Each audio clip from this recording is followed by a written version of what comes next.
যখন আমরা রূহের জগতে ছিলাম, রব্বুল আলামিন সেখানে তিনি আমাদেরকে জিজ্ঞেস করেছিলেন, আলাস্তু বিরব্বিকুম, আমি কি তোমাদের রব নই?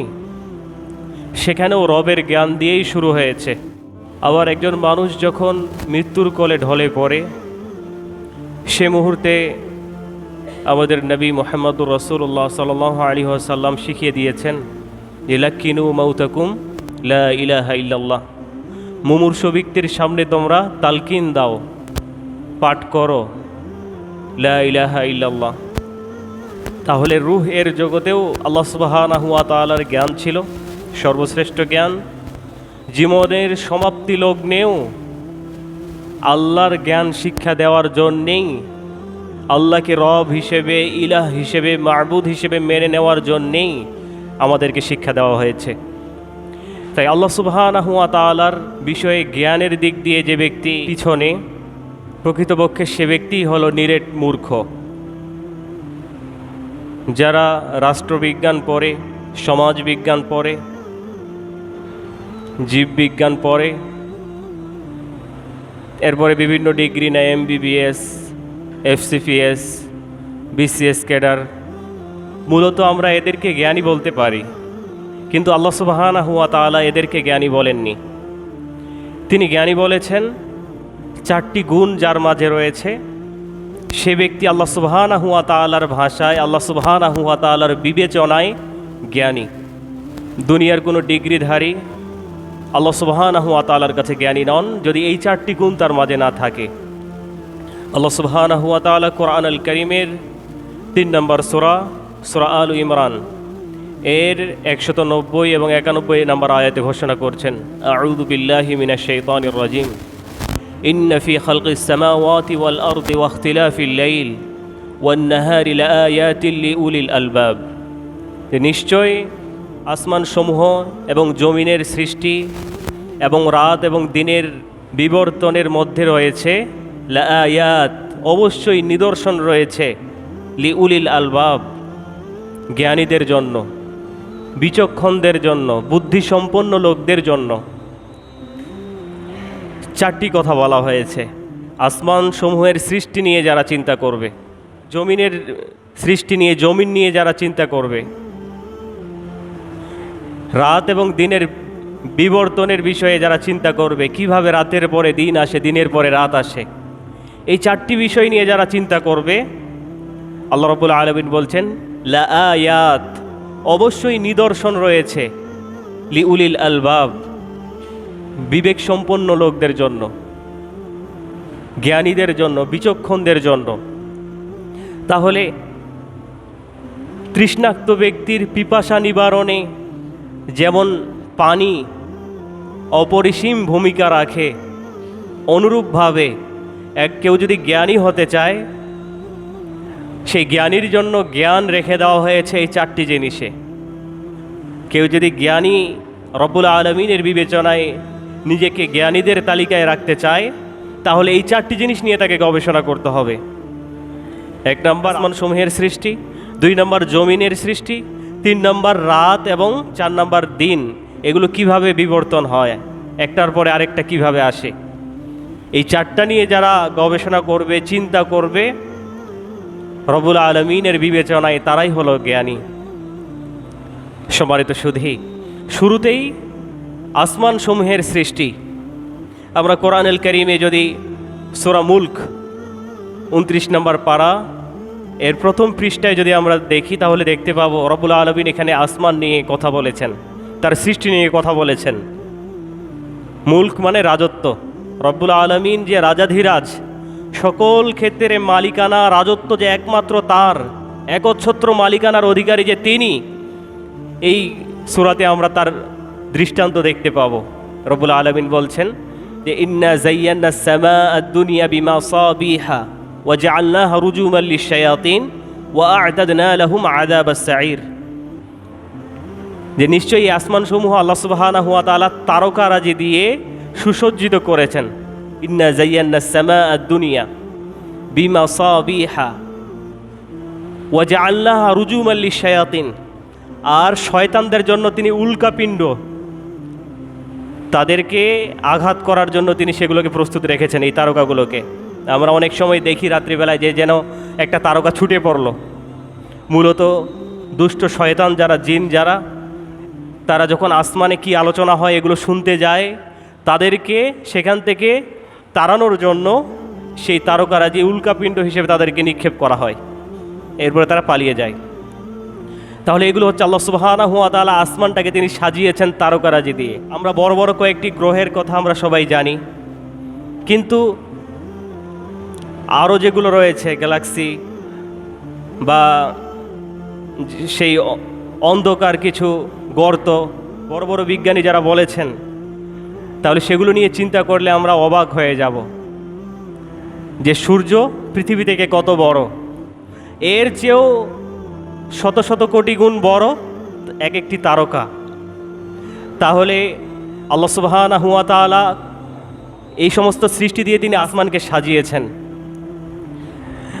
আল্লাহ সুবহানাহু ওয়া তাআলা কোরআন আল কারীমে তিনি ঘোষণা করছেন যে লা শামসু ইয়ামবাগি লাহা আন তুদরিকাল কমার ওয়া লাল লাইলু সাবিকুন নাহার ওয়া কুল্লুন ফি ফালাকিন ইয়াসবাহুন, যে চন্দ্রের পক্ষে সম্ভব নয় যে সে সূর্যকে ধরে ফেলবে, আর সূর্যের পক্ষেও সম্ভব নয় যে সে চন্দ্রকে ধরে ফেলবে। কুল্লুন ফি ফালাকিন ইয়াসবাহুন, বরং প্রত্যেকেই তার কক্ষপথে চলছে। রব্বুল আলামিন তাদের জন্য যে রাস্তা, যে কক্ষপথ নির্ধারণ করেছেন, তারা রব্বুল আলামিনের আদেশকে মান্য করে তারা সেভাবেই চলছে। তাহলে এত গ্রহ, উপগ্রহ, এই গ্যালাক্সি বা আরও যা রয়েছে, সেগুলো কখনো আল্লাহ সুবহানাহু ওয়া তাআলার বিধানকে লঙ্ঘন করে না। আল্লাহ তাআলা তাদেরকে যে রাস্তা দেখিয়ে দিয়েছেন সেভাবেই তারা চলে। এমনকি আমরা সহিহুল বুখারীতে একটি হাদিস পাই যে সূর্য আল্লাহ সুবহানাহু ওয়া তাআলার কাছে সেজদায় পড়ে যায়। সূর্য যখন প্রতিদিন ডুবে যায়, সাহাবা ইকরামকে আল্লাহ রাসূল জিজ্ঞেস করলেন, তোমরা কি জানো যে সূর্যটা যখন ডুবে যায় তখন সে কোথায় যায়? সাহাবা ইকরাম এক কথাই বলে দিলেন, আল্লাহু ওয়া রাসূলুহু আ'লাম, আল্লাহ এবং তার রাসূলই ভালো জানেন। তখন আল্লাহর রাসূল বললেন যে যখন সূর্যটা ডুবে যায় তখন সে আল্লাহর আরশের সামনে সেজদায় পড়ে যায়।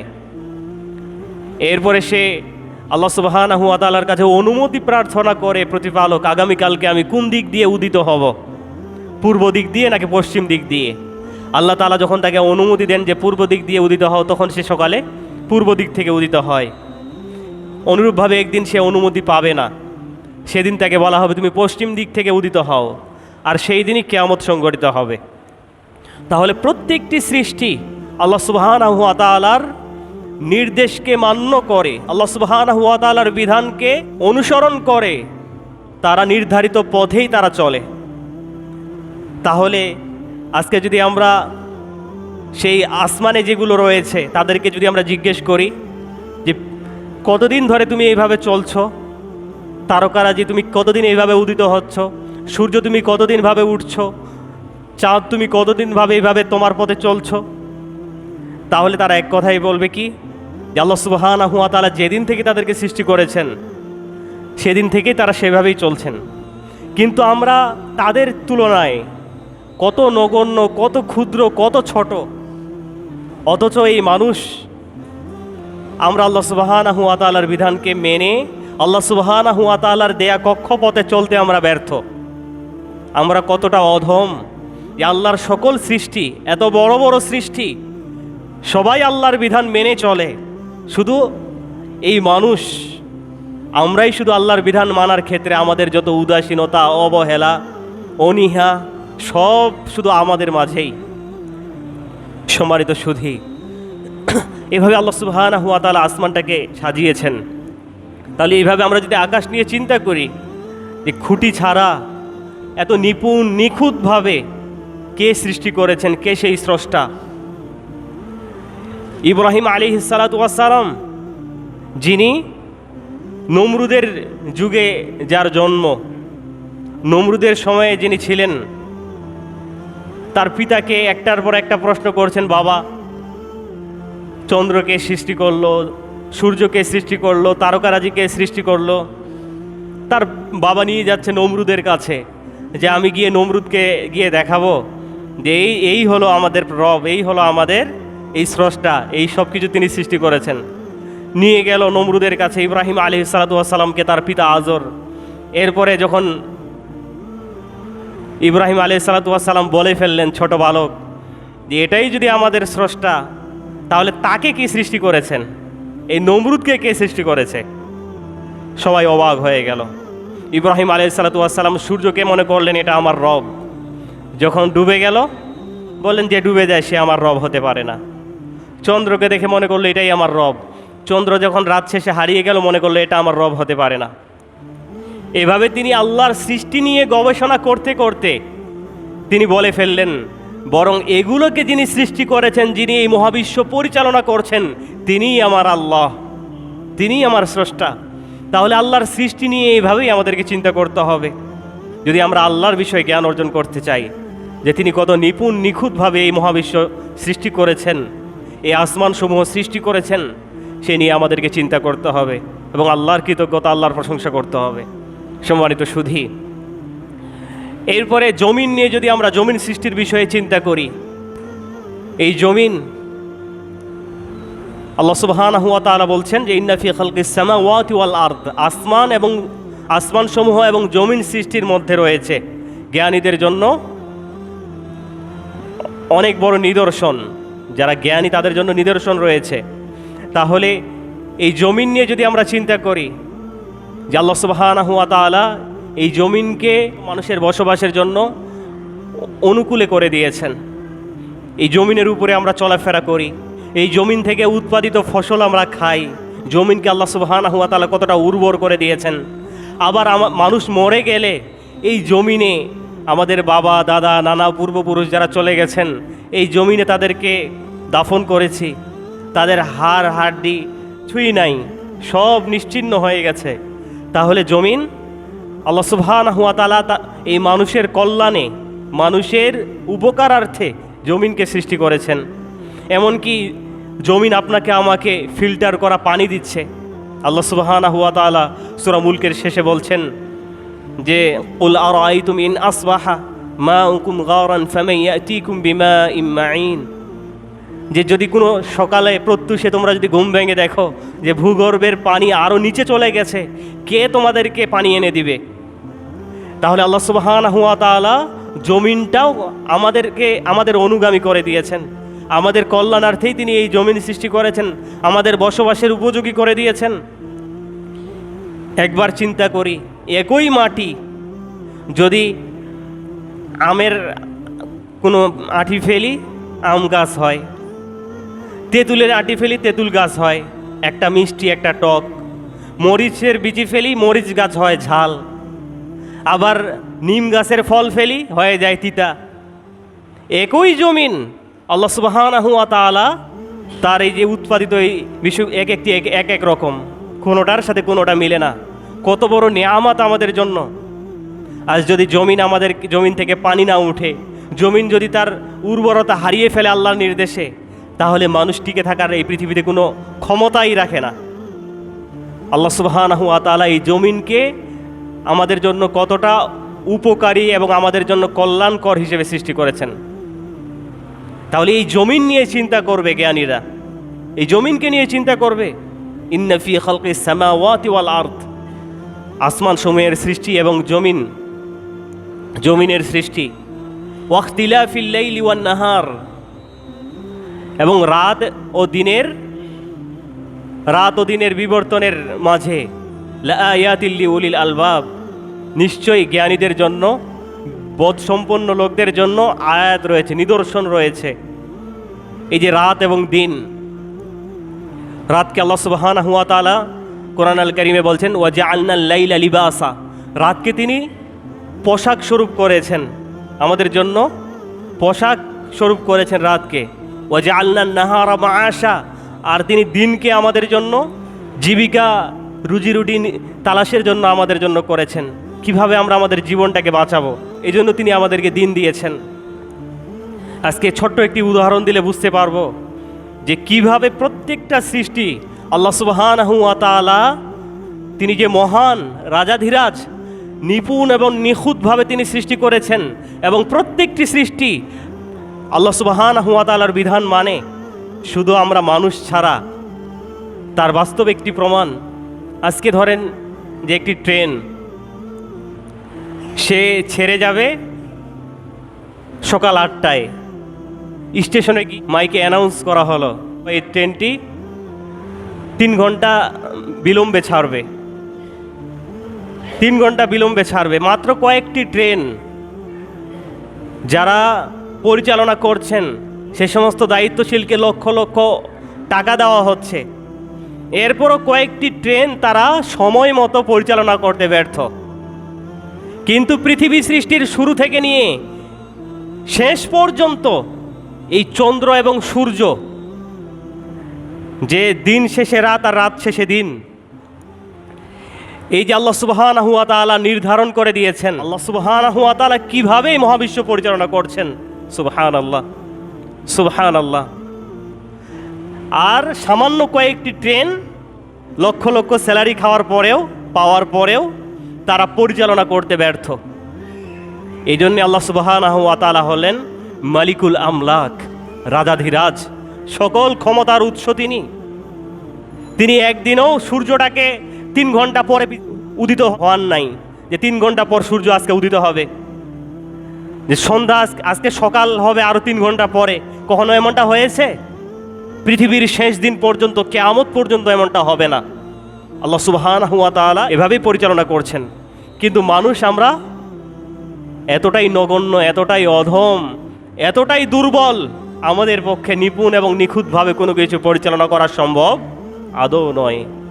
সম্মানিত সুধী, তাহলে এই যে রাতের পরে দিন, দিনের পরে রাত, আল্লাহ সুবহানাহু ওয়া তাআলার একটি নিদর্শন, যে রাত, আল্লাহ সুবহানাহু ওয়া তাআলা যদি রাতকে না দিতেন মানুষ পাগল হয়ে যেত। আপনি একাধারে 2-3 দিন রাতে না ঘুমান, আপনার খাওয়া, আরাম আয়েশ, ভোগবিলাসিতা কোনোটাই আপনার আর ভালো লাগবে না। রাতকে আল্লাহ সুবহানাহু ওয়া তাআলা আমাদের বিশ্রামের জন্য আমাদের পোশাক স্বরূপ দিয়েছেন। পোশাক ছাড়া একজন মানুষ যেমন বিবস্ত্র, রাত ছাড়া একজন মানুষ কখনো স্বয়ংসম্পূর্ণ হতে পারে না। রাতের মধ্য দিয়েই তার সুস্থতা, শারীরিক সুস্থতা, অনেক কিছুই সেখানে ডিপেন্ড করে। এই 4টা বিষয়ে যারা চিন্তা করবে, 4টা বিষয় নিয়ে, আসমান সৃষ্টি, জমিন সৃষ্টি, রাত এবং দিনের বিবর্তন, এগুলো নিয়ে যারা চিন্তা করবে তারা জ্ঞানী হবে। পিপাসা নিবারণে যেমন পানি আমাদের জন্য অনেক বড় ভূমিকা রাখে, যারা জ্ঞানী হতে চাই তারা এই 4টি বিষয়ে যদি আমরা চিন্তা ভাবনা করি আল্লাহ সুবহানাহু ওয়া তাআলার এই সৃষ্টি নিয়ে, তাহলে আমরা জ্ঞানী হতে পারবো। আল্লাহ সুবহানাহু ওয়া তাআলার ভাষায় দুনিয়ার কোনো সার্টিফিকেট আপনাকে আমাকে আল্লাহর কাছে জ্ঞানী করতে পারে না, যদি এই 4টি বিষয় নিয়ে আমি জ্ঞানী না হই, এই 4টি বিষয়কে নিয়ে যদি আমি চিন্তা গবেষণা না করি। আর যদি এই 4টা বিষয়ে জ্ঞান গবেষণা চিন্তা ভাবনা করি, তাহলে কি হবে? তাহলে এদের বৈশিষ্ট্য হবে, এদের চলাফেরার ধরন হবে ভিন্ন, এদের আমল আখলাক হবে ভিন্ন, এদের কাজকর্ম হবে ভিন্ন। যেমন একটা ছোট্ট উদাহরণ, যে একজন ছোট বালক, ছোট বাচ্চা, তার চলাফেরার গতি এক এক রকম, কিন্তু যেই দিন তার মাঝে যৌবন উকি মারবে, যেই দিন সে যৌবনে পদার্পণ করবে, সেই দিন থেকে তার চলার গতি হয়ে যাবে ভিন্ন।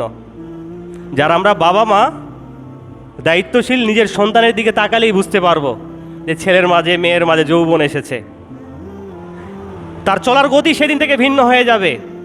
অনুরূপভাবে যে ব্যক্তি এই 4টা বিষয়ে জ্ঞান অর্জন করবে, আল্লাহর বিবেচনায় যে জ্ঞানী হবে, সেই দিন থেকে তার চলার গতি হবে ভিন্ন। কেমন হবে? আল্লাহ তাআলা বলছেন, আল্লাযীনা ইয়াযকুরুনাল্লাহা কিয়ামান ওয়া কুউদান ওয়া আলা জুনুবিহিম ওয়া ইয়াতাফাক্কারুনা ফি খালকিস সামাওয়াতি ওয়াল আরদ। এই আল্লাহর এই 4টি বিষয়ে জ্ঞান অর্জনের পরে তাদের বৈশিষ্ট্য হলো তারা ইয়াযকুরুনাল্লাহা কিয়ামান ওয়া কুউদা, তারা আল্লাহকে স্মরণ করবে দাঁড়িয়ে বসে, ওয়া আলা জুনুবিহিম, এবং পার্শ্ব ফিরিয়ে, তখনও তারা আল্লাহকে স্মরণ করবে। ওয়া আলা জুনুবিহিম ওয়া ইয়াতাফাক্কারুনা ফি খালকিস সামাওয়াতি ওয়াল আরদ, এবং আসমান এবং জমিনের সৃষ্টি নিয়ে তারা চিন্তা ভাবনা করবে। ওয়া ইয়াতাফাক্কারুনা ফি খালকিস সামাওয়াতি ওয়াল আরদ, আর বলবে রব্বানা মা খালাকতা হাযা বাতিলা, প্রতিপালক তুমি এগুলোকে অনর্থক সৃষ্টি করো নাই, সুবহানাক, তুমি মহাপবিত্র, ফাকিনা আযাবান নার, আমাদেরকে তুমি জাহান্নাম থেকে রক্ষা করো, জাহান্নাম থেকে বাঁচাও। তাহলে যারা এই বিষয়ে জ্ঞানী হবে তাদের বৈশিষ্ট্য হলো তারা আল্লাহকে স্মরণ করবে দাঁড়িয়ে বসে পার্শ্ব ফিরিয়ে